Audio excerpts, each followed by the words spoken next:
Welcome to the final part of your Christmas pudding amigurumi video series. This is part 3, the holly, berries and assembly. For your holly, you're going to want to be using your green colour, obviously, and you're going to start by chaining 6, slightly different to what you're used to.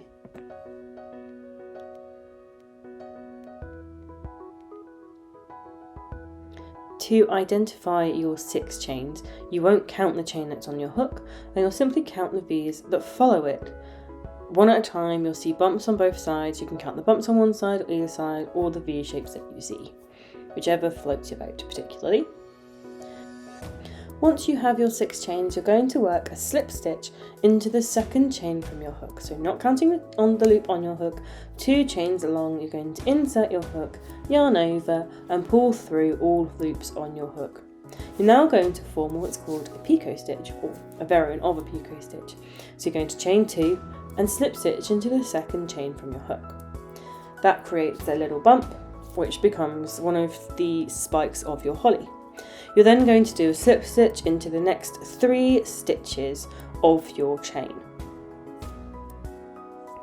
Once you have your 3 slip stitches, you'll create another picot stitch. So that's 2 chains coming off of the previous work you've done, not removing your hook, just doing those 2 chains, and then doing a slip stitch into the second chain from hook. You'll then work another slip stitch into the last chain of your original 6. To turn the corner of your holly, you will then work another picot stitch at the end. So chain 2, slip stitch into the second chain from hook. You'll then start to work down the other side of your chain. So you can go into the same holes that you previously worked on the first side of your chain, just making sure to line up your points with those on the other side. So you'll slip stitch, do a picot stitch, chain 2, slip stitch into the second chain from hook, 3 slip stitches into the same places where you did your 3 slip stitches before, a picot stitch, and then slip stitch into the very first chain that you slip stitched into previously. You'll then fasten off and leave yourself enough of an end with your holly in order to tie it on to the top of your pudding.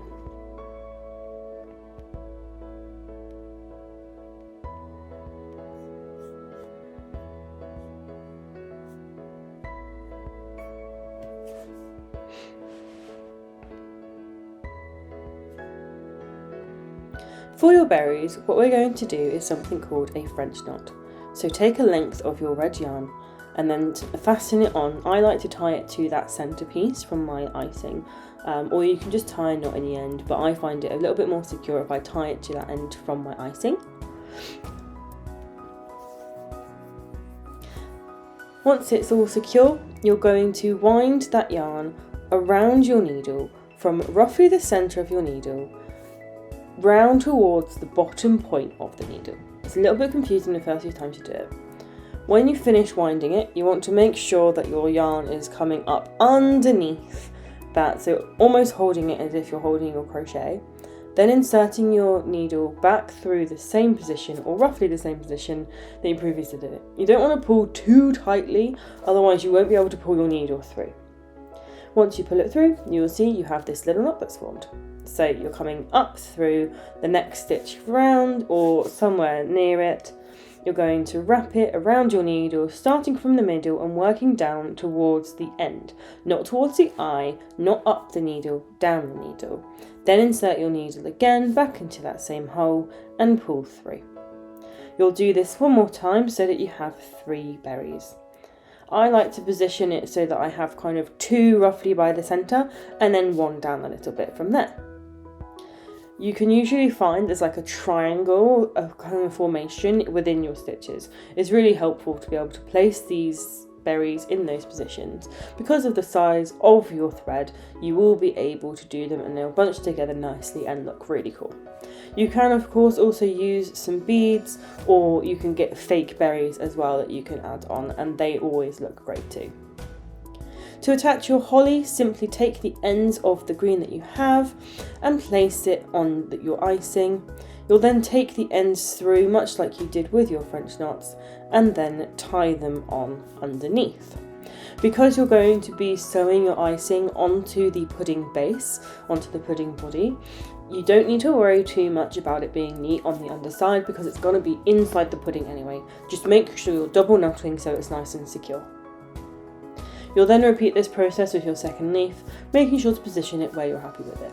Of course, this is entirely up to you. If you only want to put one leaf on, that's great too. You can do whatever you like. It really doesn't matter. It's your decoration.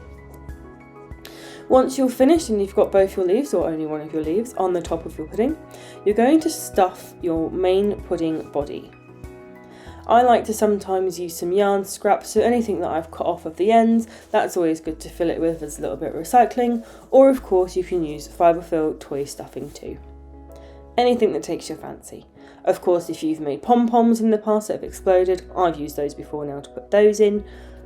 Anything there is that you have that's nice and soft that's going to work well in there. You could also use tissue paper, newspaper, or anything that you can scrunch up and push into the middle. To attach your icing to your body, where you've left your long tail on your icing, you're going to use that to stitch in. So you can come up through the icing, down into your body, go a stitch along underneath through the main bit of the body, and up through the icing again. You'll continue to work this around all the way around. Because of the size of your icing, you'll be able to match it stitch for stitch on your pudding, and that will create a really great final product for you there. You don't have to go into every single stitch, just make it secure enough to end. And there you have it, that is the end of your pudding. Go ahead, make loads, have a very Merry Christmas.